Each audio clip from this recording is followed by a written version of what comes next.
په افغانستان کې جوړیدونکي درمل د عربي هیوادونو تر بازارونو رسیږي. دغه درمل تر ډیره بریده د افغانستان په دولتي او غیر دولتي روغتونونو کې ترلاسه کیدلی شي او کیفیت د هغه درملو په پرتله لوړ دی چې له ګاونډیو هیوادونو څخه راواردیږي. په افغانستان کې د خلکو او ډاکټرانو شکایت دا دی چې له ګاونډیو هیوادونو بې کیفیته درمل راواردیږي. په افغانستان کې د درملو د کیفیت ستونزه له موضوع موجوده ده او د حل لارې هم په افغانستان کې د باکیفیته درملو تولید بلل کیږي. پر همدې بنیاد په تیرو څو کلونو کې په افغانستان کې د درملو څو کارخانې جوړې شوې دي او ملي سوداګرو پانګونه پرې کړې ده دا چې دوی درمل په څه ډول تولیدوي او خام مواد څنګه ترلاسه کوي او څومره د هیواد تقاضا پوره کولی شي. مونږ یو کارخانهدار سره خبرې کړي او ترڅنګ مو نور اړخونه هم په ریپورټ کې څیړلي دي. د ټي جی ایل په نوم د درملو په کارخانه باندې په افغانستان کې 25 میلیونه ډالر پانګونه شوې ده. دا کارخانه په لوړ کیفیت تولیدات لري او آن تولیدات یې د اروپا تر بازارونو هم رسیږي. د کارخانې مرستیال نسیم جان غفوري وایي د کارخانې 80 سلنه کارونه بشپړ شوي او غواړي په راتلونکي کې د درملو د تولید په لوی کمپلیکس بدل کړي. موږ دلته تجیل شرکت د دوا درملو په بخش کې یو تولیدي شرکت دی چې په افغانستان کې تقریبا د پوره د کوم پروجیکټ دی 25 میلیونو ډالرو پورې پروجیکټ دی. د کې تقریبا 80% موږ مکمل کړی دی. هغه اول پاز دوهم پاز مکمل شوي دي چې په هغې کې سیروم او شیشهیي سیرومونه دي چې هغه موږ افغانستان ته او هم خارج ته په ښه سټنډرډ سره تولیدوو او هم یې واردوو. او نیکسټ کوم پازونه چې دي دغه راتلونکي دغه چې دي دا د سرنج او د ټابلیټ او د کپسول نو ټي جی ایل موږ غواړو چې په افغانستان کې د دوا یو پوره کمپلیکس جوړ کړو. د ټي جی ایل فابریکې مسؤلین خوښ دي چې په خپل هیواد کې پانګونه کړې او خپلو خلکو ته د کار زمینه برابره کړې ده. د غفوري په وینا چې اوس مهال په دې فابریکه کې له 400 څخه تر 500 کسان په کار بوخت دي چې په دې کې بهرني فارماسیسټان هم شته چې داخلي فارماسیسټانو ته ټریننګ ورکوي. او موږ دلته په خپل وطن کې په دې خاطر سرمایه‌ګذاري وکړه چې هم د ځوانانو ته کاروبار پیدا شي او هم خپل وطن دی. په دې وطن کې موږ ډېر افتخار کوو. که موږ ګټه کم هم ده خو دا افتخار موږ ته ډېر دی چې موږ په فابریکه کې په دې کمپلیکس کې تقریبا 400-500 کسان کار کوي او دوی ته عملي کار نه هم په طبي بخش کې په د فارمسي په بخش کې د خارجي فارمسیسټانو له طرفه دوی ته دلته ټریننګ ورکوو او غواړو چې افغانستان آینده کې د فارمسي په هغه کې مکمل خودکفیله غوندې وي. د هغه په خبره چې ټي جی ایل د ورځې 250,000 د سیروم کڅوړو تولید لري چې اوس مهال عربي هیوادونو ته صادرات کوي چې په نږدې راتلونکي کې به جی سی سی ملکونو ته هم صادرات پیل کړي. نسیم جان ویل چې د دوی معیار د دبلیو ایچ او مطابق دی او ټول هغه مواد چې دوی دلته استفاده کوي له اروپایي هیوادونو څخه واردوي. موږ الحمدلله د موږ کوم تولید چې دی د افغانستان نه زیات دی ځکه چې 2.5 لکه بوتله موږ سیروم تولیدوو. نو موږ عربي ملکو ته صادروو. حاضرا صادرات لرو عراق ته، یمن ته، سودان ته او اوس هم انشاءالله د نږدې وخت کې به جی سی سی ملکو ته موږ صادرات مخکې کوو. الحمدلله دا ویلی شم چې زموږ کوم معیار چې دی د دبلیو ایچ او مطابق دی او غواړو د کوم مواد خام چې دی موږ ټول د اروپایي ملکو نه راوړو. هغه شرکتو سره کار کوو چې هغه د اف ډي اي او د یورپین سټنډرډ مطابق وي. د هغو نه موږ مواد خام راوړو. دا چې له لسیزو په افغانستان کې د درملو په برخه کې مافیا شتون لري له بهرنیو هیوادونو څخه بې کیفیته درمل افغانستان ته واردوي څومره د داخلي تولیداتو مخه نیولې ده. په دې اړه نسیم جان غفوري وایي چې 80% یې بازار په لاس کې اخیستی چې دولتي غیر دولتي مؤسساتو او غټو شفخانو ته خپل درمل ورکوي ځکه د کیفیت له اړخه ښه سټنډرډ دي.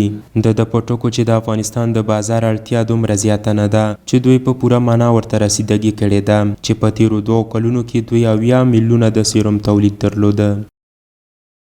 الحمدلله تاسو خبره بالکل ټیک ده. سمه ده چې دی کې مو په دوا درملو مافیا شته په د مارکیټ کې خو بیا موږ الحمدلله کوم کیفیت مال چې موږ تولیدوو موږ 80% د افغانستان بازار په لاس کې لرو. ټولو دولتي غیر دولتي انجوګانو ته او ټولو غټ شفاخانو ته موږ خپل مال ورکوو ځکه چې موږ ښه سټنډرډ دی او زموږ د درې شیانو باندې ډېر هغه دی چې یو کوالټي ده یو قیمت دی او یو سرویس دی نو الحمدلله موږ دا درې واړه په بینالمللي شکل مارکیټ ته وړاندې کوو نو د افغانستان د بازار ضرورت خو ډېر کم دی ځکه چې د ګمرکاتو د راپور د مطابق د 1402 کالو کې نو 50 میلیونه سیروم 2 کالو کې صدر شوي وو نو موږ داسې وښایي چې زموږ یوازې موږ فابریکه 80 میلیونه تولید لري نو موږ د بازار هغه پوره کولی شو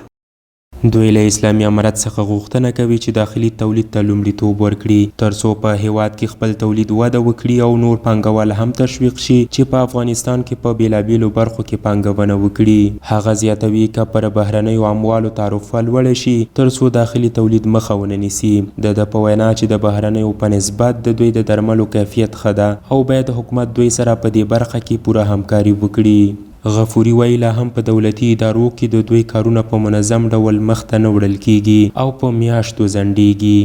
او بل د دولت څخه موږ دا خواهش دی چې دولت وطني تولید ته توجه ورکړي مثلا د تعرفې په بخش کې کوم خارجي مالونه چې دلته راځي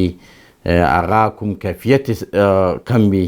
د وطني تولید نه نو هغه دلته قاچاق راځي د هغو مخنیوی وکړي امید لرو چې دولت موږ سره په دې کې همکاري وکړي چې په دولتي اداراتو کې دوی موږ ته لږ اسانتیاوې برابره کړي د فابریکو تولیدونکي خلک په دولتي اداراتو کې ډېر ځورول کیږو هغه که د ټیټ بخش دی وي که د لوړ بخش دی وي خو موږ ځورول کیږو یو کار د یوې ورځې موږ ته په یوه میاشت کې کیږي نو په دې کې موږ د دولت نه دا توجه غواړو چې وطني تولیدونکو کارخانو مالکانو ته د خلکو ته کار په دولتي اداراتو کې کار اسانه کړي ولسی خلک بیا هم دا مهال د درملو له کیفیت شکایت لري او وایي له بهره راواردېدونکي درمل یې درد نه دوا کوي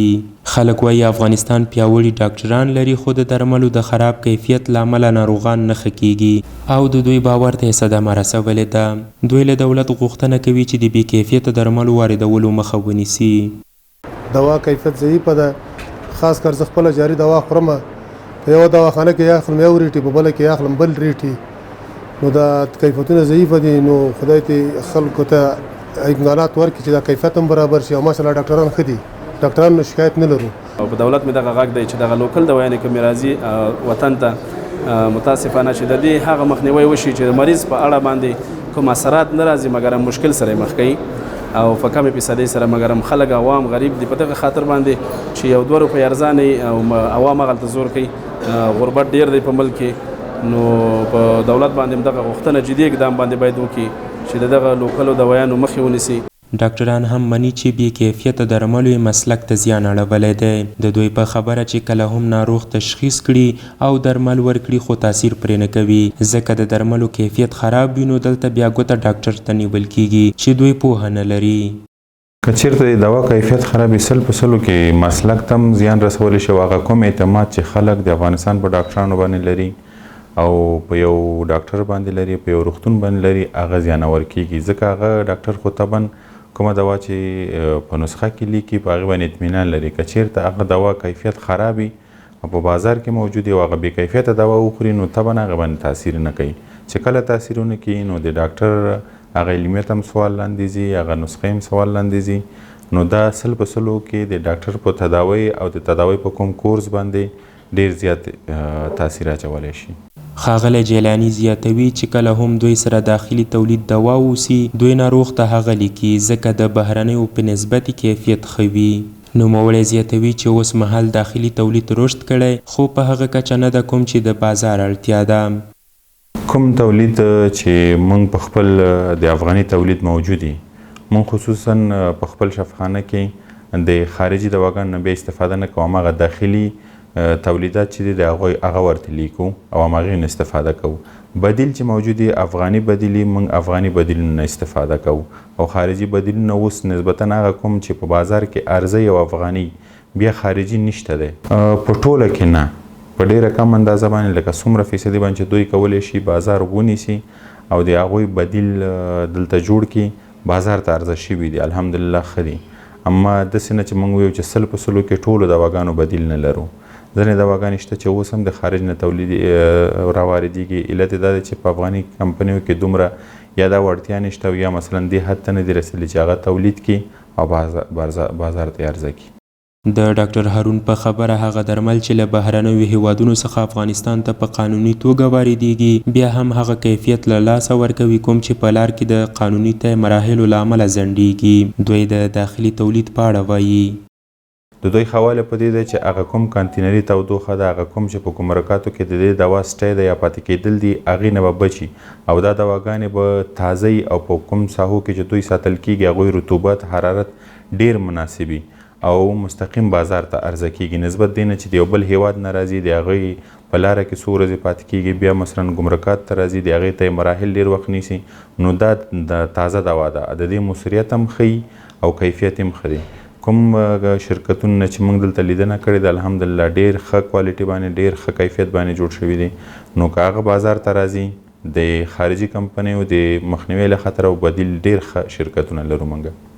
همداراز یو شمېر درملتونونو مسؤلین هم مني چې ځینې کړۍ شته چې هیواد ته بې کیفیته درمل واردوي. دوی وایي چې ځینې عمده فروشان شته چې قاچاقي دوايانې افغانستان ته راوړي او دلته یې درملتونونو او پر خلکو پلوري. ماشاءالله ټول ملکونه ښه دوا جوړوي خو مشکل ټول بعضې عمده فروشان دي چې هغوی قاچاقي دواګانې راوړي او مغې د وجې نه لږ دوایانو مشکلات شته دی. نور داسې د شرکتونه چې کوم راځي هغه دواګانې هلته چې کېږي باقاعده د بررسي بخش دی کنټرول دی هلته چې کېږي. په دې تړاو اسلامي امارت هم د درملو په واردونکو باندې څارنه زیاته کړې ده. د عامې روغتیا وزارت لخوا د درملو او خوړو د تولید په اړه جوړ شوي کنفرانس کې د افغانستان د اسلامي امارت د عامې روغتیا وزارت سرپرست مولوي نور جلال جلالي وویل په دې وروستیو کې کلک څار پیل کړی دی تر څو هیواد ته د بې کیفیته درملو د راوړلو مخه ونیول شي. تاسو بهتر پوهیږئ چې کله دوا کیفیت نه وي که موږ تاسو هر څومره قدرونه ولرو ډاکټران ولرو چې دوا یې بې کیفیته وي بې ارزښته وي مریض پرې نه ښه کېږي. د دې دپاره الله تعالی دې معین صاحب ته مزید توفیق ورکړي. الله دې سعی او تکلیفونه په دې بخش کې چې څومره کړي دي الله دې قبول کړي. تاسو یقین وکړئ دا ډېره سعی وکړله ډېره منډې وکړله چې د غذا او د دوا د کیفیت تضمین کیفیت یې وشي او هغه بې کیفیته دوا چې زموږ ستاسو ملک ته د مافیاو یا د پهلوانانو په واسطه باندې راځي دې مخه ونیول شي.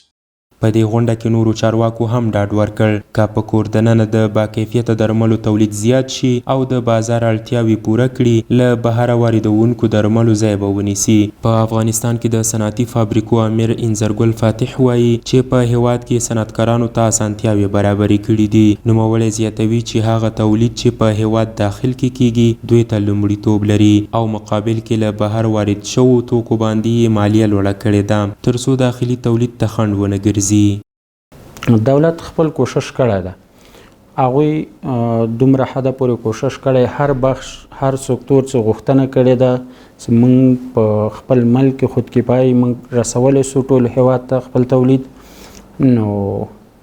بیا ورسره اول د موږ وزارت د صنعت او تجارت وزارت له طرفه همکاري سوې ده هغوی تعرفه پرې جګه کړې ده لوړه کړې ده. همداسې ګمرکات او ټول ادارې دا غواړي چې کوم بخش کوم سکتور په خپل هیواد کې خودکفا سي نو هغه تعرفه پرې جګه کړي چې د بل ملک نه کوم تولیدات راځي.